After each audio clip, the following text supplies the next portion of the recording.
brace yourself, because you're about to dive into another free first-hour episode of the Higherside Chats, and we just want to let you know that whether you're looking for a companion through your paranoid insomnia, entertaining yourself through one of life's mundane activities, or trying to ward off the internal screams of all those sad, smothered souls around the office, THC is here. And you should know that every episode of the Higherside Chats has an entire second hour for Plus members.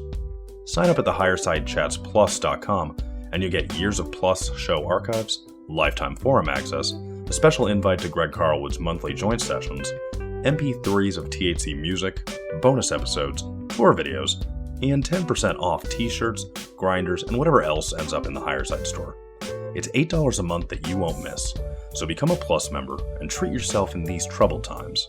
Always action-packed and commercial-free, which means you'll unfortunately never hear my voice again.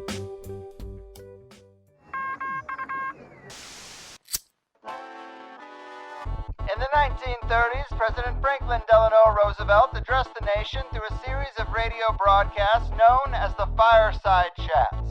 His aim was to reassure the common man that our society would recover from its troubled times. Well, we're far from 1930, and I deal with a different kind of fire.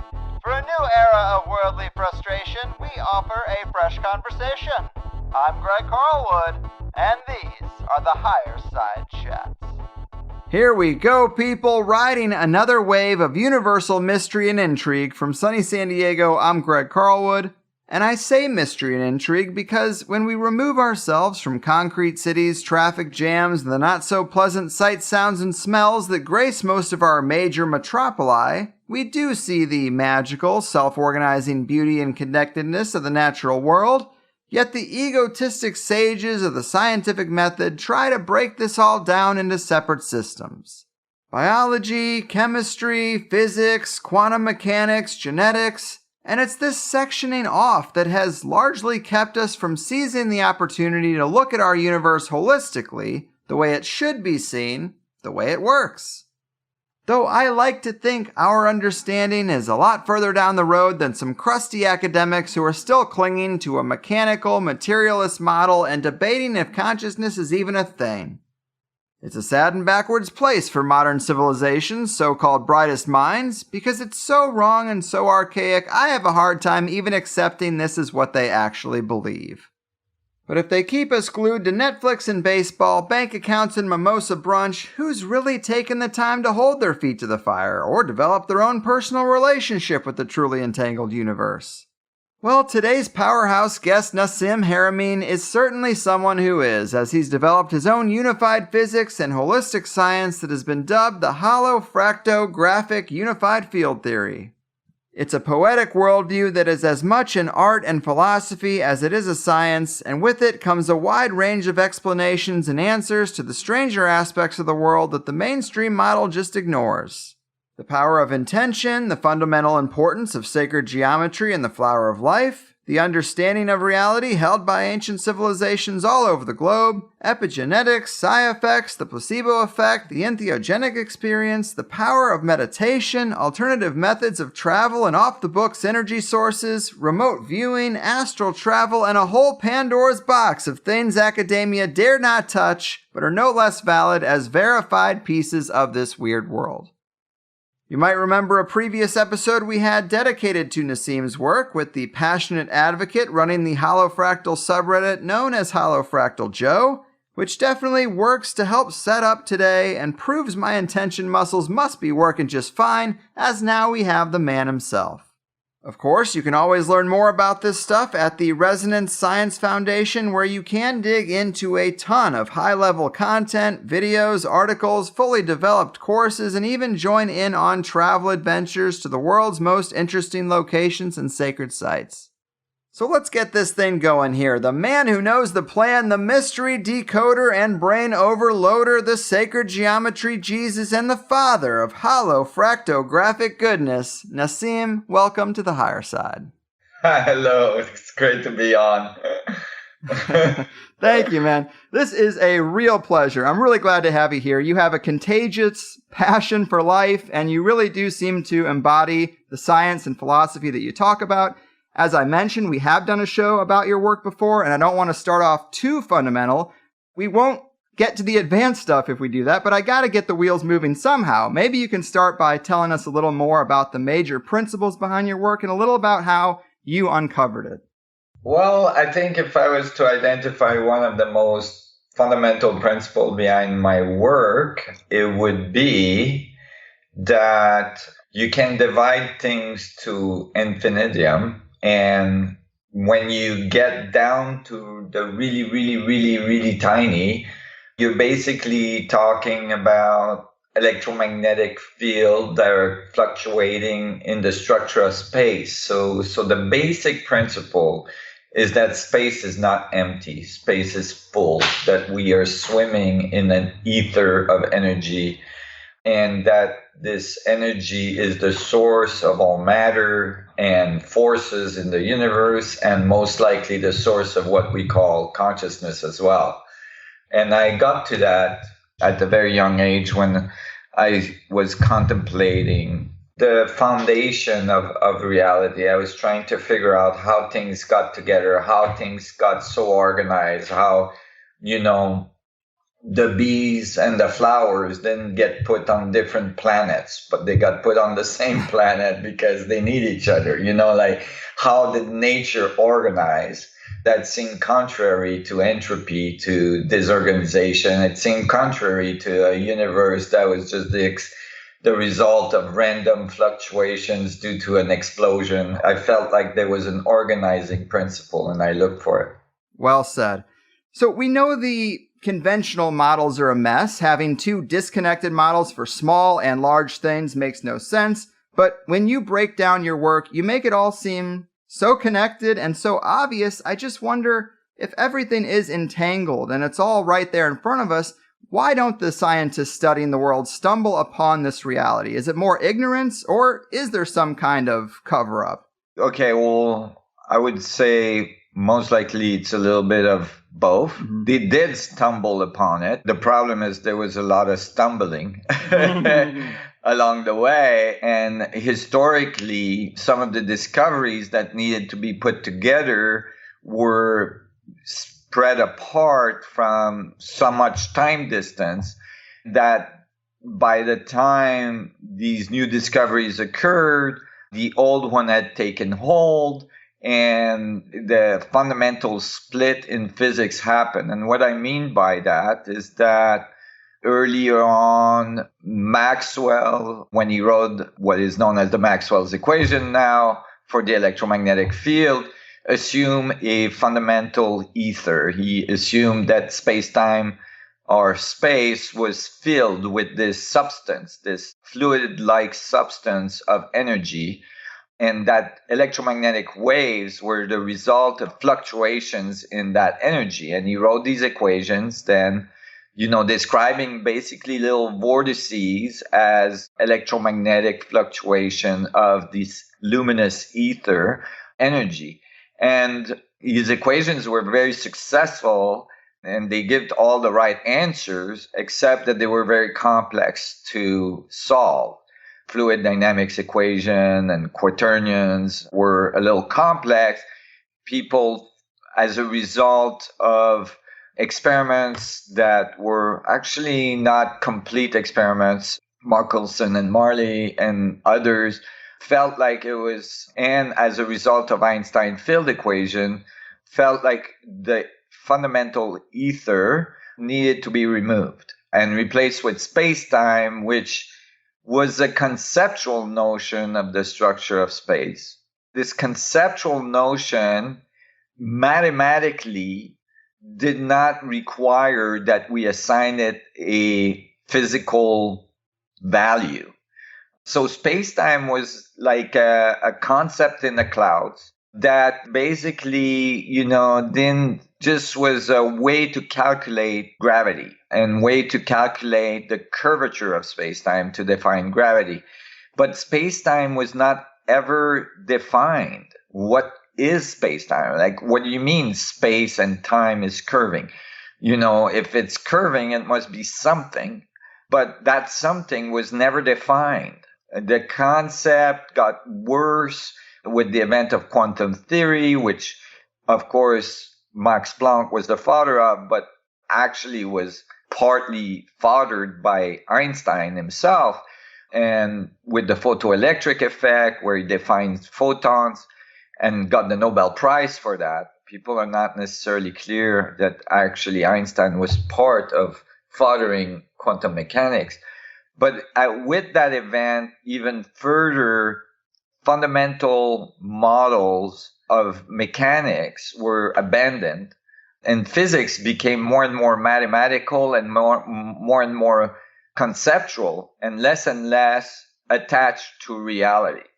And as they stumbled, they found that, oh my God, particles can be entangled in the structure of space-time at the quantum scale. So space-time at the quantum scale must be completely different. And then they couldn't reconcile gravity, Einstein's equations for space-time at the universal level, at the stars and galaxy and planet level, with quantum mechanics, which said that space-time was very, very strange at the quantum scale.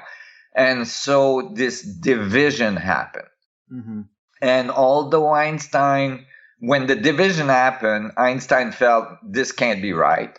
He felt like there must be a solution. And later in his life, he realized that the solution was to reintroduce the ether, which in some bizarre way had been found, I'm just giving you all the stumbling, had been found in quantum field theory. So as quantum physics developed and it got deeper and deeper in the equations, eventually quantum field theory was written by a very, very good physicist called Paul Dirac.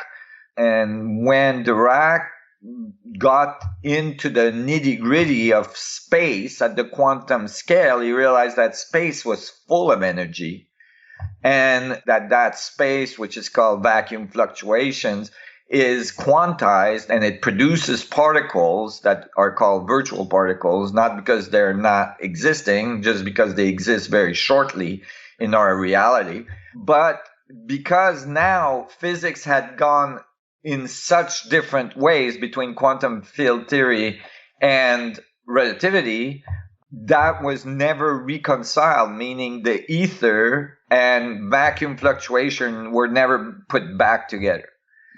Until recently, where people like me and others, for instance, Frank Wilczek, that did an amazing talk in 2017, I believe it to be one of the most significant talk from the mainstream physics community in 100 years of physics, that is called The Materiality of the Vacuum. If people want to look it up on YouTube, they can watch it. It's layman talk by Frank Wilczek, which is a Nobel Prize winner in physics, which clearly define the history of the ether and show that vacuum fluctuations and the ether are the same thing, and show that these should not have been separated, that the ether has to be put back into the physics, and that's the solution to unifying physics. Of course, I've been on that path for over 30 years, and I've solved these equations. It's recent that the mainstream is acknowledging this error that happened in physics. So that was a big, big stumble that Einstein tried to repair. But by the time he tried to repair it, it was too late. They were not listening to him anymore. They felt like he had abandoned quantum physics and that he was going against it. And so the history books really portrays Einstein as producing this incredible work in a few years, where he wrote special relativity and general relativity, but then not being very prolific or, contributing very much after. And it's really not correct. That seems to happen a lot, where we have these bright minds, these people we have to remember through history, and then the further they go down the rabbit hole, then later in their life, we have in their biography, and then they went nuts. Then they went crazy, and after a certain age, nothing they looked at mattered anymore. That was all nonsense. Exactly. It's remarkable. It seems like, and they did the same thing to Dirac, where Dirac at the end of his life wrote very, very important theory called the large number hypothesis. Dirac was probably one of the best mathematical physicists on the planet ever. He's an amazing physicist. He was the head of Cambridge. And although he had all these, title and results behind him, when he wrote the large number hypothesis, which was really, really close to solving all this, and my theory finishes it, he was thought to have been doing numerology. They accused him of doing numerology, being too old, and decrepit to think properly. And it's so sad because it really removes, I'm going to dare to use the word magic. It removes the magic of creativity and amazing discoveries that, just passed by history and got us in a little bit of the mess that we are in today. Now, on the other side of the stumbling, there is, because, the military-industrial complex should not be underestimated. No. They have large budgets and a lot of scientists. They are quite capable of exploring things that are not necessarily available to the mainstream scientific community because of the restrictions of their position in the universities and so on, which is not present in the military-industrial complex, where they are encouraged to be creative and come up with new stuff. So there is, I believe, a clear understanding for a certain amount of time, certainly since Tesla and maybe before, that there is energy foundation to the structure of space-time, that this energy can be tapped into, that this energy can be manipulated to produce gravitational effects or other effects. How far they have gone down that rabbit hole and been successful in doing that, well, they are still restricted from their education and their minds. So I don't know how far they were able to go, but certainly I think that there is a much larger opening in that section, and that there has been very, deliberate, let's say, level of suppression and censoring of this type of information in the open mainstream community. Well said. I think that's a great history lesson. It is a messy road, no doubt, and great point about the military-industrial complex. And there's also CIA documents that show that they look at some very weird things that they would just tell us are nonsense. So I think those are important things to point out. And I wanted to ask you about consciousness, because of course that's another huge buzzword right now, but you talk about it in a pretty interesting way. I think this refers to the Unified Space Memory Network, but you talk about consciousness as a field that reinforces itself and informs itself through experience. Can you elaborate on that? Well, yes. So basically, I looked at this fundamental energy structure of the vacuum fluctuation of this ether, this energy that's present in space everywhere. And people might say, well, what is he talking about? Space is empty. It's clearly empty. Well, think about it this way, like the space around you is full of electromagnetic fields, and you think, you don't feel them, you don't see them. It's outside of the range of your sensual body. So, you don't know that it's there. Like, for instance, the radio waves that are all around you, the infrared, the ultraviolet, the background radiation from the galaxy is all around you. There's all sorts of electromagnetic fluctuations all around you. And unless you put a little crystal on there and tune it with a little electronic sync circuit and tap into the radio waves, and hear the radio set come on, you don't necessarily know that there's a radio station that's broadcasting the football game, right?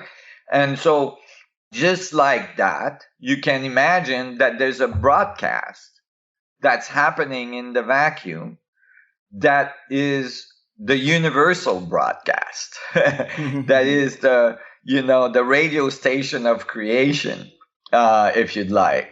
And that radio station is exchanging bits of information. And so I found the bit size. I finally found the bit size. It had been found by Max Planck, but it was not applied to the structure of space-time because it was thought to be quantum mechanics, and space-time is relativity, and the two were not to be mixed. So I applied the grain size, which I call Planck spherical units, to the structure of space-time and realized that space-time is basically these little bits. Now, these bits are really little. They're billions and billions and billions of times smaller than an atom. And you can think of it as little spinners, little vortices in space-time. And so you can think of it as like information in the structure of space that's being exchanged through this medium. And I use these equations to try to figure out, okay, well, out of this exchange of information, can I output a proton? Can I output an electron? Can I get an atom? Can I get a table of elements? Can I get the size of the universe? Can I get the mass of the universe? Can I get the temperature of the universe? You know, all these things. And they all came out. But I'm just going to say straight up, they didn't come out approximately right. They came out extremely correct. Okay? Extremely correct to the point that it looked wrong for the proton. Is one instant where it looked wrong. It looked like the mass was extremely correct, but the radius was 4% smaller than what was measured at the time. I published it in 2012, and, with this new radius for the proton, and said that maybe experiments would confirm it. I didn't know in Switzerland in an accelerator, they were in the middle of doing experiments to measure the radius of the proton more precisely. They ended up with a radius that was 4% smaller, exactly what I had predicted. And, it's thrown a monkey wrench in the standard model and so on. And so it came up with the right answer. We just published for the universe, the mass of the universe, no need for dark energy, no need for dark matter. It gives the right answer for everything. It's remarkable for the forces, everything. This is unpublished. I just solved for superclusters, clusters, galaxy, stars. I mean, it's unbelievable. And all it is a fairly simple equation that describes the information exchange in this ether structure and how it produces boundaries at different scales. So basically, there's an exchange between the inside of the volume of the system and the outside. And this exchange produces an energy effect that we call mass.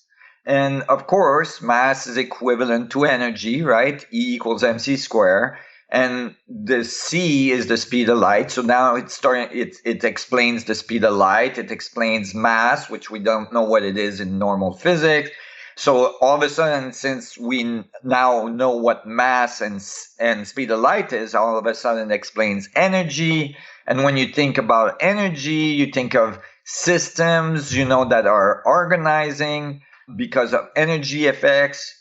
And what we see in biology, what we see on our planet, what we see in our body, which is extremely complex, 100 trillion cells, each made out of 100 trillion atoms, that function perfectly and all this.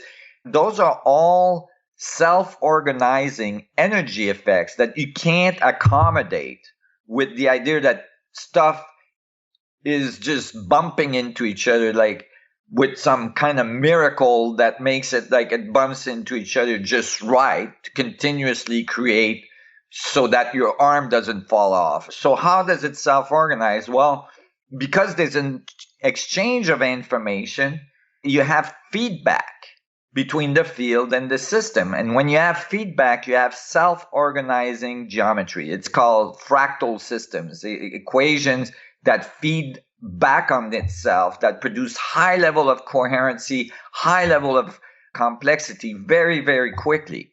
And so basically you start to think, wait a minute, consciousness then is the result of feedback in the structure of space-time. It's the universe learning about itself.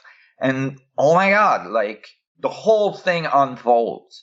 And you start to write equations and it comes out and it makes sense. And like all of a sudden you realize like we're all like little probes of space-time learning about ourselves. And as a result, informing the universe.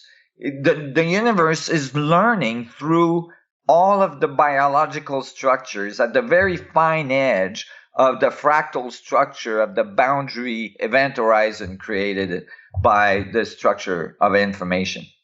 Wow, well, I think that's a nice little primer for people for sure. It's deep and complex stuff, but we've been learning a lot about things such as structured water, frequency, the electromagnetic field of the body, and how important this stuff really is, even though we don't see it. And I wanted to ask you about these ARK crystal pendants you're producing. The website says, ARK crystals are a revolutionary technology that greatly boosts the body's natural ability to attune with the vitalistic and expansive zero-point field of the quantum vacuum. The quantum vacuum represents the revolutionary understanding in modern physics that space is not empty. On the contrary, it's the one thing that connects all things. So these ARK crystals, it sounds pretty amazing, but they also are quite expensive at $1,000. But tell us about these things. What do they do? Why are they so unique and important? So, of course, as I wrote these equations over the years, over a period of 30 years, I started to think, okay, well, these equations are clearly telling me how this all works. What stops us from making technology that does the same thing as nature? Meaning if nature is exchanging information with the field, and since technology is made out of the field, like the equation basically says that all atoms are like little vortices of the field, then of course it's a direct thought or direct path to okay, well, let's use the little vortices of the field that we call atoms in the right way to create a larger vortice in the field, right? To connect with the field directly. If we could, that would be amazing.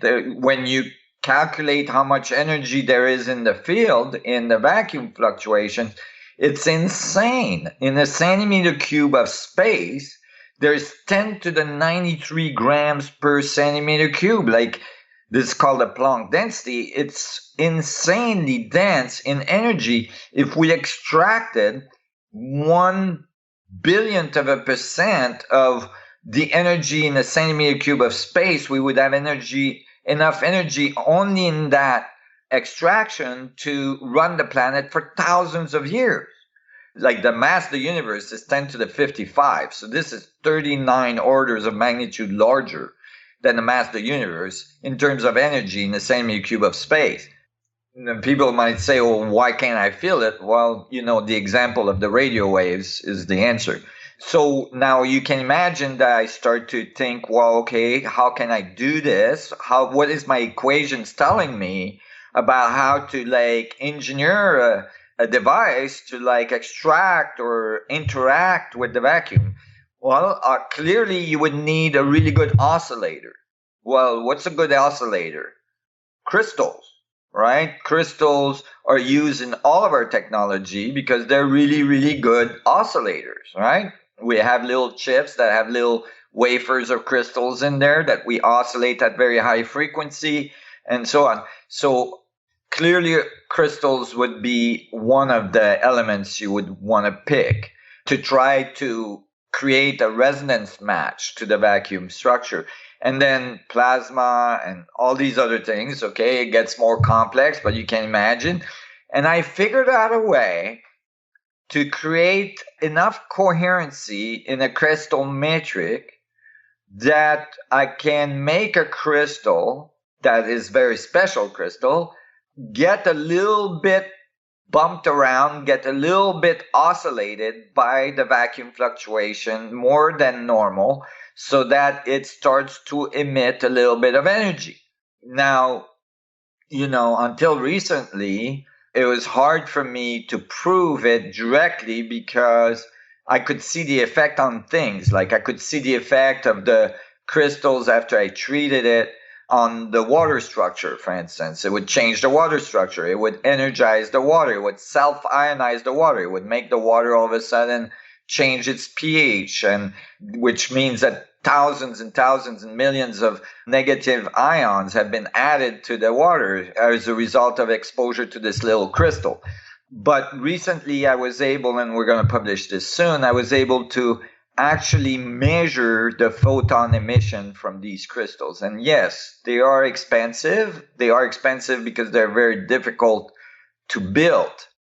So in 1999, I was able to produce a few of these crystals, but it took me until 2 years ago until I could produce them in quantities because the technology was just not present on the planet to make large number of these crystals. They take years to grow. They have to be cut very, very, very precisely and all this. So this is why, they're not just like a crystal I pick out of a mine and, just treat them a little bit and then they go to you. So that's why they're a little more expensive. I'm sure these prices eventually will be able to be reduced, but like any new technology that requires very high level of cutting edge technology to produce, they're very expensive to produce. But we are now able to measure photon emissions that are being emitted by the vertices of the crystal. We have now understood the mechanism in which it's affecting the water molecules and various elements around it. And so it's very exciting because we're able to demonstrate that we're extracting a little bit, very little, but a little bit of energy from the vacuum. And the result is that the material world around us get a little energized from it. And water is 75% of your body content, 80% of your brain. So if your water gets energized a little bit, then that means everything runs a little better. That means that maybe there's better communication between cells. That means, a lot of consequences to health. We applied this concept to plants. For instance, we charge water, applied it to plants. We see right away plants growing, 200 to 300 to 400% faster, so they grow much faster, 4 times faster. All of a sudden they produce much more seeds. The fruits are much larger. They have much more mineral content. They're much more resistant to pathogens. And so if we see all that in plants, it stands to reason that it's good for humans as well. Yes, and these things seem way more valuable than green paper anyway, but economics makes people skeptical of almost everything, unfortunately. Mm-hmm. And I know you've been granted a patent on this, and some of these diagrams I was looking at, they seem kind of like the shape of a flying saucer, and this idea of plasma and rotation seems to be central to both energy devices and potential modes of travel. I mean, these are the things people are talking about. To me, it's always in that same wheelhouse. Are these things related, or am I crazy? No, that's correct. And, it might seem like way out there for most people that maybe we would have gravity control, flying saucer type of things, maybe in the very far future. I assure you that this level of technology is at our doorstep, and it's not just coming from my laboratories. There's many other labs around the world working on this. I think we're finally getting to the place where we'll be, just like in earlier history, we learned to control electromagnetic field. And by the mere control of magnetic and electric fields, we've basically produce our whole advanced society. Well, the next step for humanity is to learn to control gravitational fields, we're now starting to understand how they work. And that will give us gravity control so that we can travel in our solar system, in our galaxy, and, not be doing it on fossil fuel. It will change as well everything. If we extract energy from the vacuum to control gravitational fields, of course, we can run all of our society on this energy as well. So you can start to imagine running your car or your house on like an oscillating crystal that is producing significant amount of energy directly out of the structure of space-time.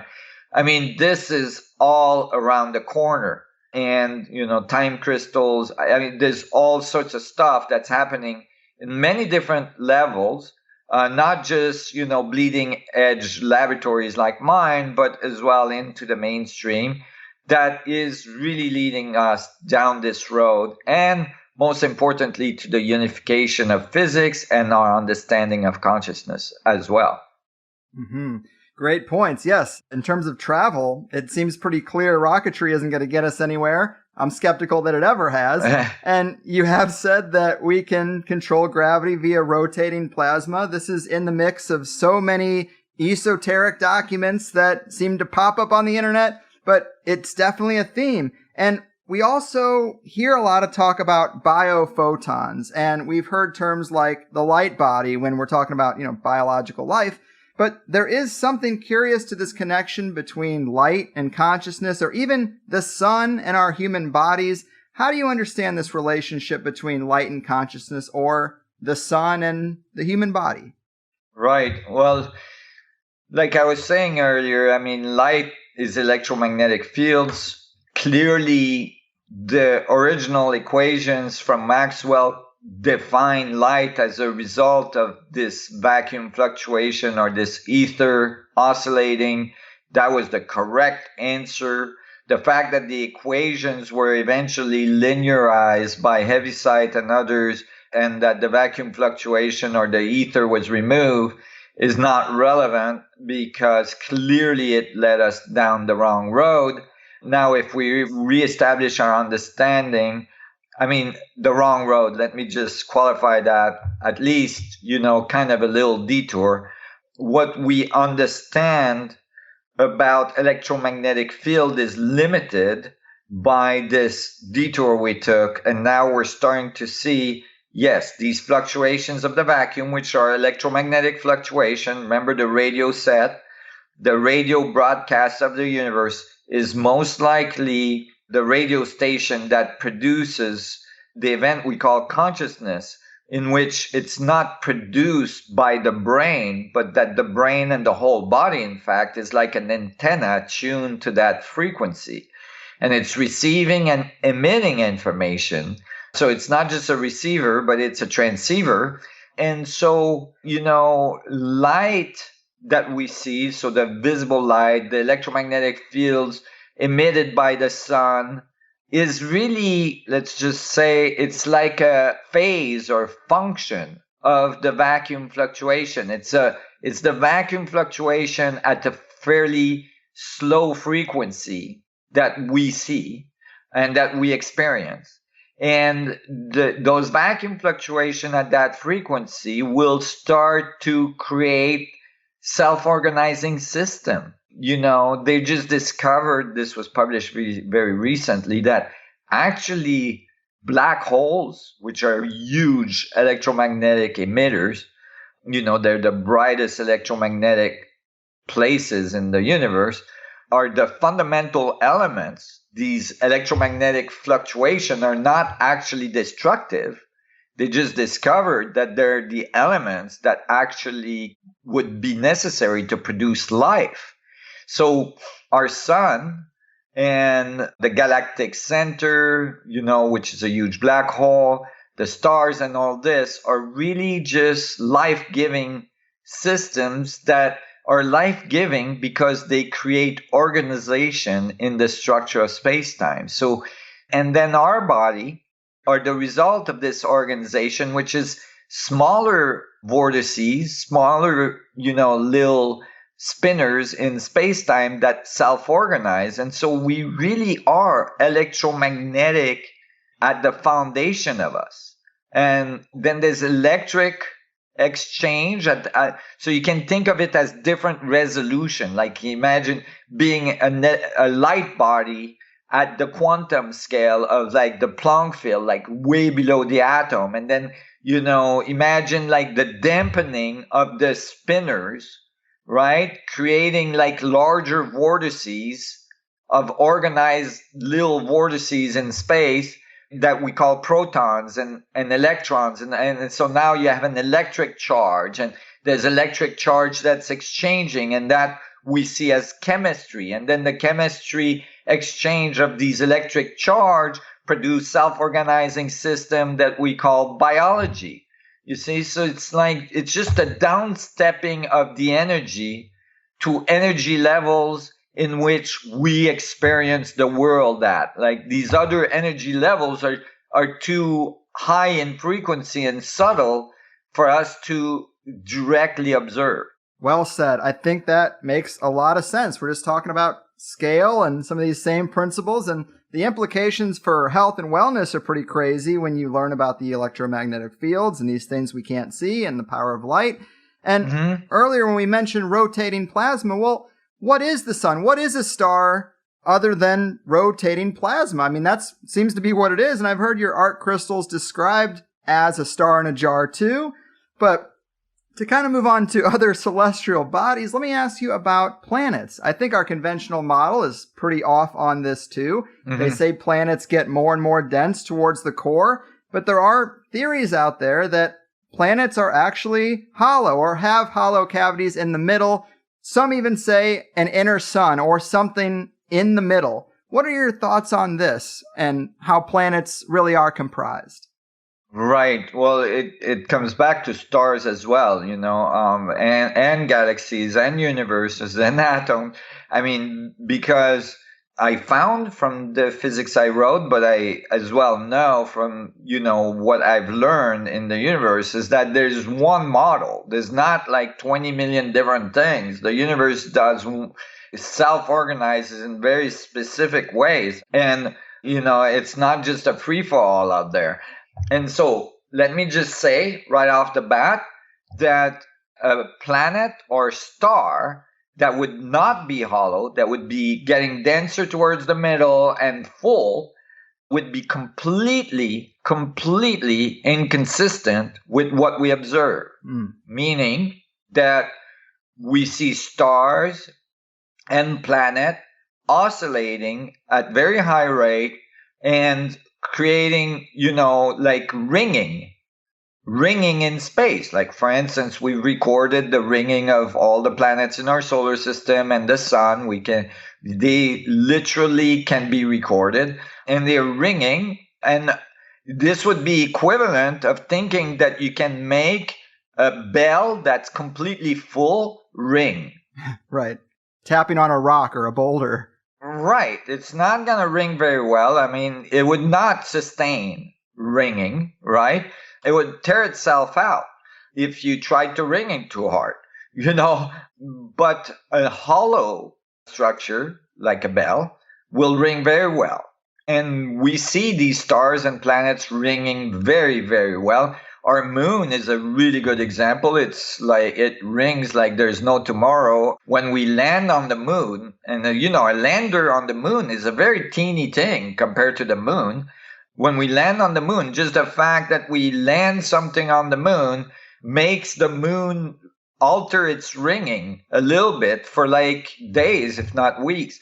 And so, you can imagine it's very sensitive. And so, that is much more consistent with a hollow system. Now I'm making these claims not only because of the ringing, that's just one part of the evidence. The other part is the physics I wrote clearly demonstrate that at the center of all system is singularity. So that might be coming to a shock to people. There is a singularity at the center of the Earth. There is a singularity at the center of the sun. There is a singularity at the center of galaxies. And as I've proven in my math, there is a singularity at the center of the atoms we call proton. So a singularity or a black hole would, for the Earth is very small, the size of a walnut, would be like a little point of light if you were to look at it from the outside in a hollow structure of our planet. Inside that region, matter would have collapsed into that singularity. So the matter would be absorbed.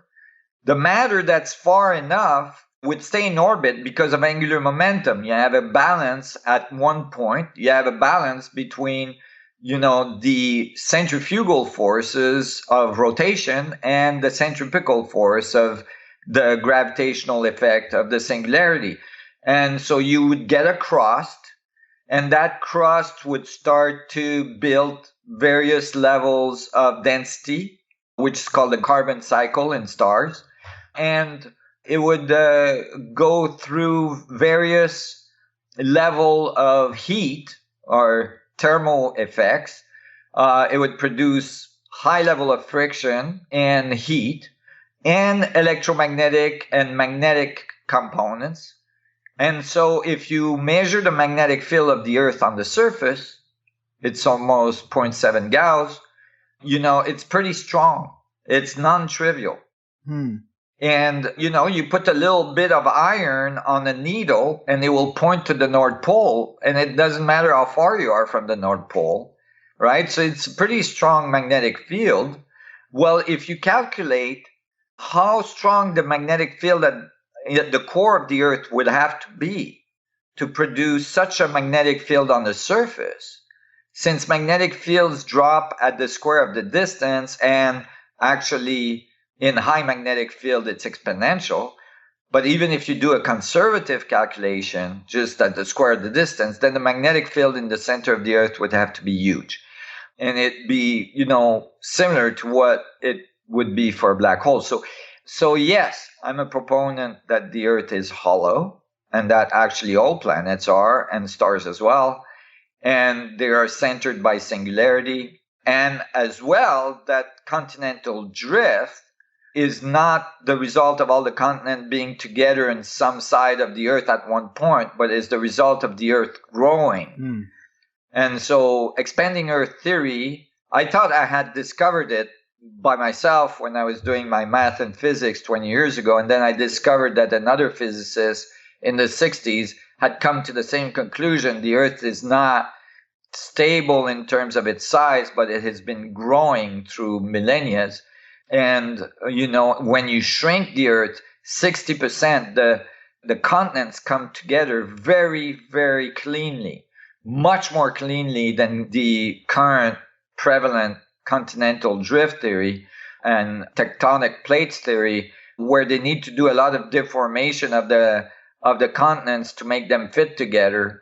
And people can see that on YouTube as well. They can go on YouTube and put expanding Earth theory, and they will see videos, animation of this theory. And I think it's much more correct and much more aligned with the concepts that a spinning sphere would not throw all of its mass to one side, but would expand, and the continent mass would move away from each other as it expands. Yes. Well said. I think those are really great logical arguments for why you would think this way. I think the Earth grows as well. I mean, everything we see grows. Trees grow, people grow, animals grow. Why would we think the Earth doesn't? In fact, we do think the Earth formed, and then I guess the conventional model just thinks it stopped. It formed to a point and then just stopped. Right. And that doesn't make sense. I do think it would be continuous change like everything else. And you mentioned the rotational angular momentum. It's kind of like that ride at the carnival that spins so fast it holds you up against the wall and away from the middle. If you're under the influence of that force, if there was something in the middle that was dangerous, you'd be held off by that rotation. Right. And you mentioned a singularity in the middle. I guess I would be curious, is that singularity really dangerous to be around? Is it possible the interior could be habitable, or would it be way too intense? Well, it depends. If the cavity is far enough from the singularity, it would be like our sun, just like the center of our galaxy, right? Like, the center of the galaxy is a supermassive black hole, but it's not dangerous to us because we're far enough in orbit that, it's actually life-giving. This is the error that has been made, and this is starting to be rectified even by the mainstream. The error that has been made that has depicted black holes as these giants that just eat everything around them and just destroys everything. Well, they're starting to discover, no, actually black holes may be the life-giving force of the universe, and that they are, the center of energy that produces all of our systems. And, of course, I've been saying this for a long time. As a result, 25 years ago, I was in physics conference trying to explain to people that, like, there would be a black hole at the center of every galaxy, which at the time was, like, preposterous. And I got in a lot of trouble for saying that. And then eventually they found black holes at the center of every galaxy they've ever observed. And so, of course, it's harder for them to swallow the rest that I was telling them, that atoms are mini black holes, that stars are mini black holes and are black holes as well, and so on. But they're getting there. They still haven't agreed to that. They'll get there. The atoms, it's becoming more popular. There's more and more very high-level physicists that are starting to realize that particles at the atomic level are acting very much like black holes. And so it's coming along, but basically, a black hole is a vortex in the structure of space-time, and that vortex produces angular momentum. And so when there's angular momentum, you don't just have a gravitational force sucking towards the middle, you have a centrifugal force pulling away from the middle, and the two balance out and creates boundary conditions and stable orbits. And that's exactly what we see in the universe, whether at the quantum level or at the universal level. So interesting. Yes, singularities at the center of every galaxy, every atom, and every planet and everything. It just seems like the same stuff with a different scale. And let's get weird. I mean, I was just thinking about this, but we're talking about singularities and their potential they're entangled, so they have this potential for travel. Might we get farther by going inside the Earth as opposed to out into the universe if we can access that singularity? Well, that's a really good question. Let me go a little further down the rabbit hole into these equations. When I wrote these equations, something really weird happened. I was writing the equation for the exchange of information inside the proton, the volume of the proton relative to the outside. And it gave me the right answer, but part of the answer that it gave me was that the information inside the proton is exactly equivalent to the critical mass of the universe. So that meant that all the other protons' information is present in one proton. So it's holographic, which I had predicted, but it was kind of stunning to see it just appear, like that, because it wasn't just approximately the right answer, it was exactly the right answer for the critical mass of the universe, which I finally just published now. And so it was kind of stunning. And so I started to think about it. Well, if atoms are mini black holes, these mini black holes may be connected by wormholes. And wormholes are predicted by Einstein field equation, but usually at the cosmological scale, right? When we think of wormholes, we think of these huge, like, vortices in space that could bring us from one side of the universe to the other instantaneously and all this stuff. It's predicted by Einstein field equation, but it's not being applied to the quantum scale until recently, last few years. Now there's, a very famous physicist, Sutskin, that, with Montessori, and others, shown that, like, maybe there's these micro wormholes occurring at the Planck scale that are riddling all the structure of space. That space, that the vacuum fluctuation is not just fluctuating randomly, but actually it's creating these micro wormholes that connects everything. And so my equation definitely showed that.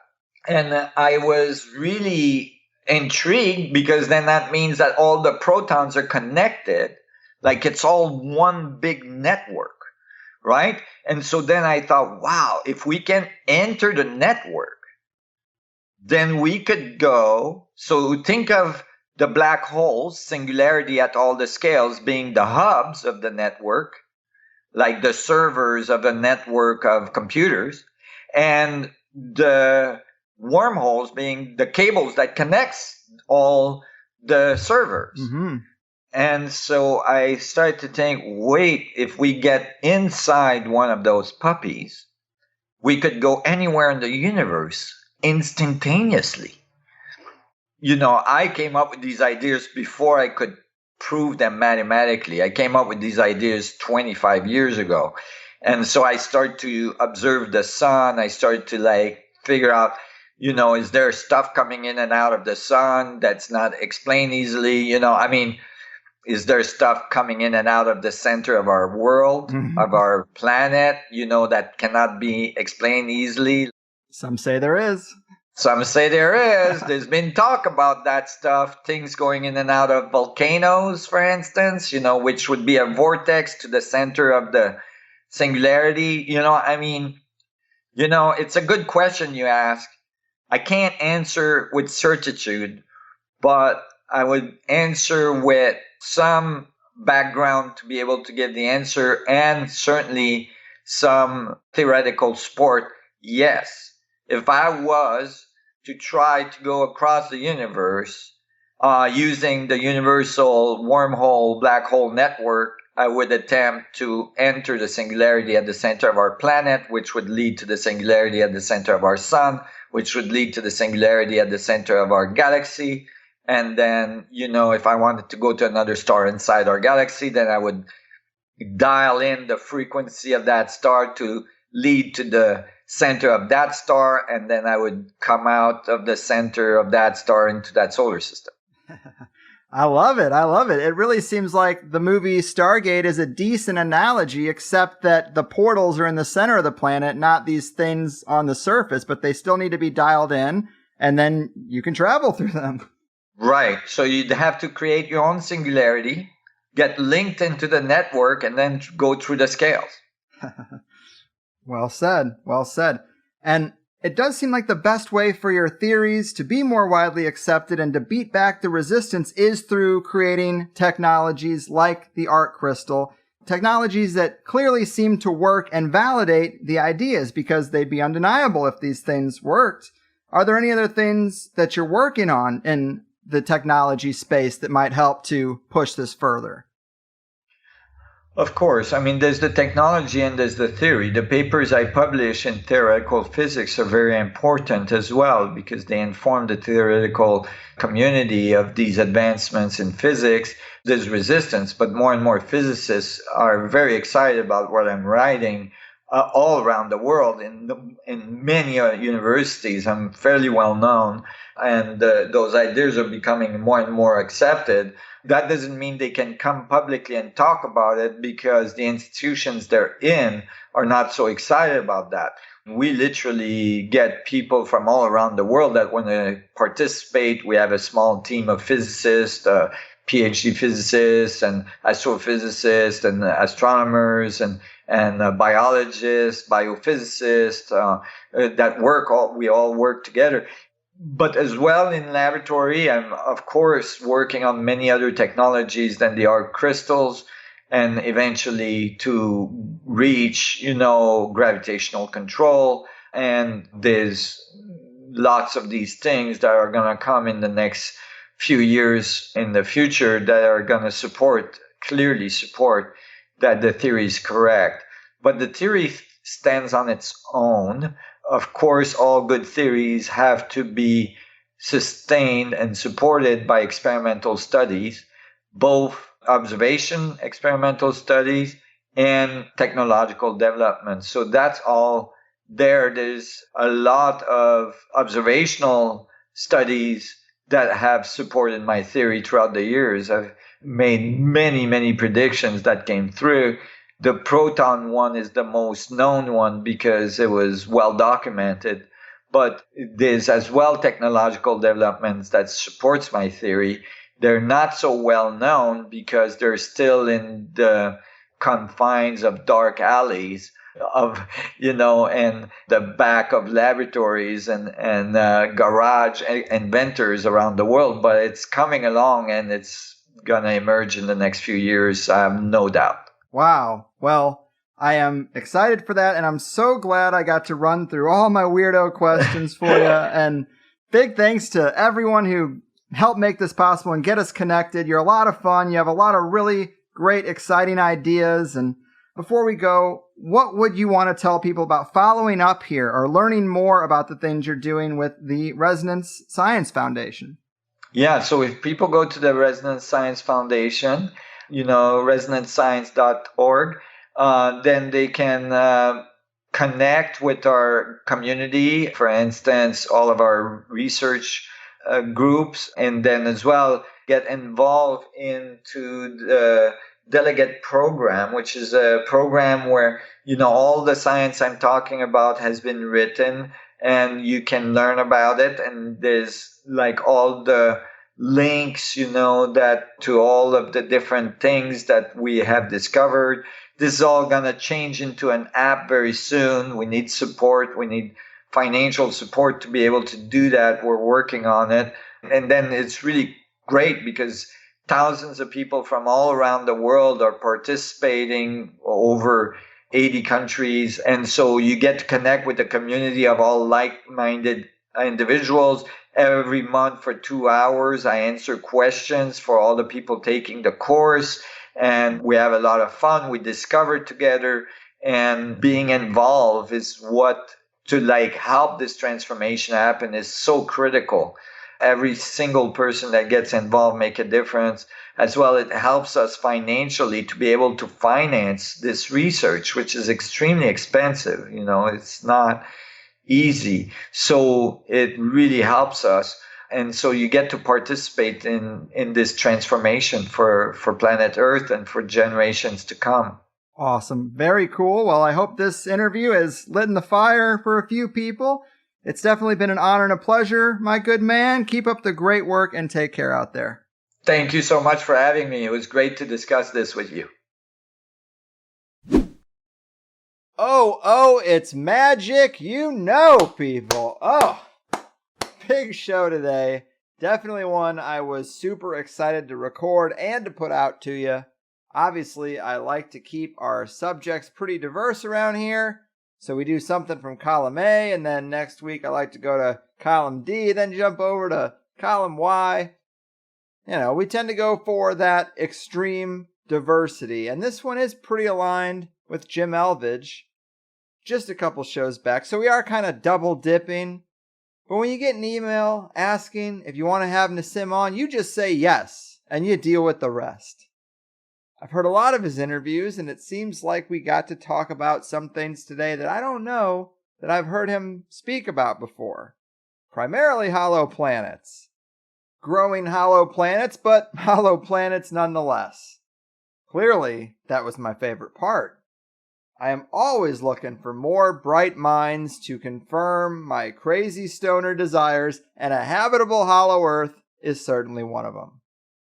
But this episode is about so much more than just that, and the holofractal paradigm is one that resonates with me quite well. The way he explains why our mainstream physics has been ununified and what he did to solve for them makes a lot of sense for me, at least as layman's explanation. I haven't checked the math. But going back to guests like Eric Dollard, Shaman Janier, Aaron Murakami, and like I mentioned, Jim Elvidge.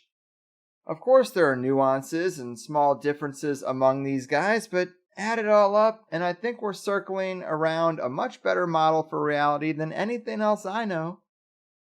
Space is a medium. Every proton is an entangled singularity woven into the nucleus of every atom.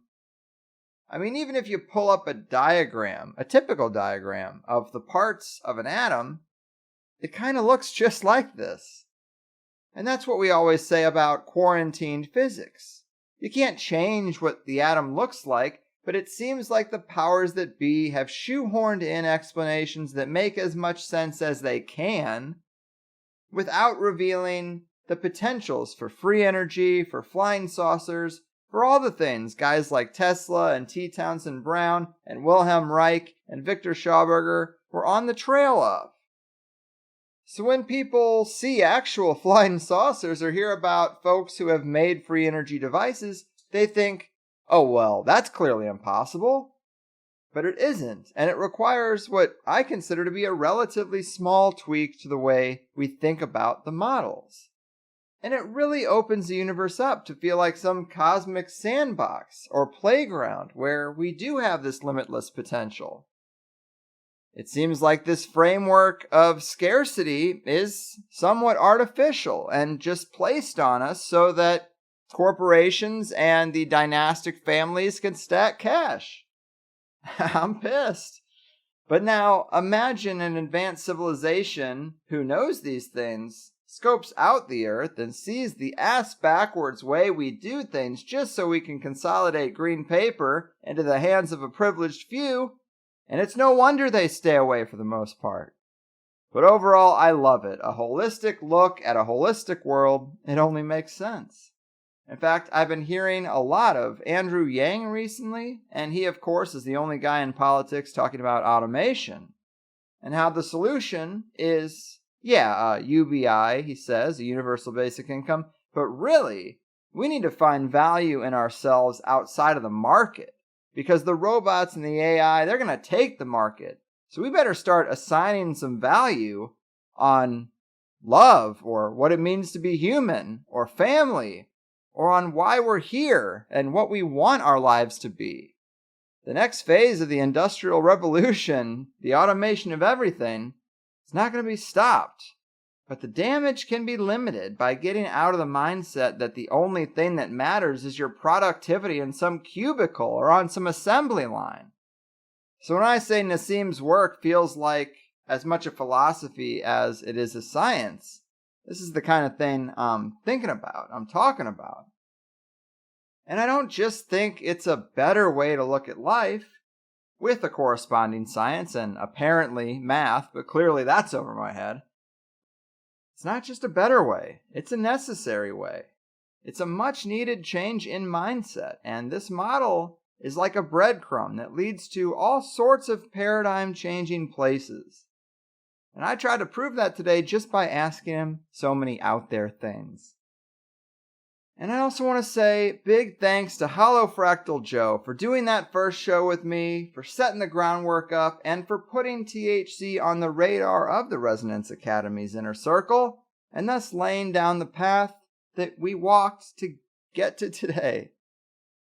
And since I mentioned all the far out stuff I brought up, I guess I should tell you what was in the Plus show if you only happen to be hearing the free first hour. But I asked him about magic and ritual and the mechanisms behind it, and he told us how he thinks it works. We talked about cataclysms and contact events, UFO disclosure and the military-industrial complex, when lost technology becomes legend, the Ark of the Covenant and the pyramids, health and wellness applications of his model. Of course, I had to ask him about the breatharian stuff, but we also talked about new technologies in development based off his work. All really fun stuff, and we did not shy away from weird aspects of reality that must be explained by any model. And I felt like his answers were unique and intriguing. Of course, this is how I put out the first hour ad-free, is that we have these Plus memberships. Instead of asking for donations, I say, hey, you like the first hour enough to tip me $8 a month? I'll actually give you 2-hour episodes instead. Seems like a good deal to me. Sign up at thehighersidechats.com. And speaking of thehighersidechats.com, I hope you heard my previous post in the feed, a little audio update on what the hell's been going on with THC. I'm obviously not going to go over all of that here, but suffice to say it's been a rough August and a rough launch on the new website. But we're 90% of the way there, with just a little bit more to go. But we have a much more unified and user-friendly system. How appropriate for today. But if you want to hear the full shows, hop on board. I got a very large catalog of hundreds of shows. And I could use you right now, actually. But I'm really thankful again to Nassim and those who helped to make it happen. I hope we can say justice was done here. I actually think there are many worthy Higherside guests on the Resonance Academy staff, and I'm sure this won't be the last time we talk about it, but thanks for listening. You have a limitless sea of options, and I work hard to try and make sure everything I do around here is worth your time. So take care, and I will see you soon with another heavy hitter, because it's crunch time for me the rest of the month. But until then, I've done my part. Your move, cultural perception managers, scientific quarantiners, and hiders of the hollow earth. You're fucking. Lucid dreams are so vivid, 'cause you go to bed at 7, and your brain comes alive, 'cause you hate your 9 to 5. You wake up with a dread, and make sure your cats are fed. Did your brain talk to a ghost, who moved your coffee and your toast, as you listen to the Higherside chats? You get to your desk, and your boss says it's a mess, and your soul slowly grows to a place where nothing grows. When you think he's not around, you insert a SETI sound. The OM says turn it down, and you say it's just the Higherside chats. Oh, do you think you'll be invited to Bohemia Grove, to a Bilderberg Club? Oh, do you think you'll be invited by a Rothschild to a party on a submarine? Diving down to the center of the earth, through the Marianas Trench, your teeth begin to clench from the sulphurous stench. The mask you're given doesn't fit, 'cause you're not one of them. Starting today, you'll make plans to get away. There's no one to hold you down, and the what-ifs start to drown. Then you wake to the glare of a cold fluorescent stare, and the light winks at you, 'cause its life is almost through, but it's holding on to quit time just like you. It's time for the Higherside chats.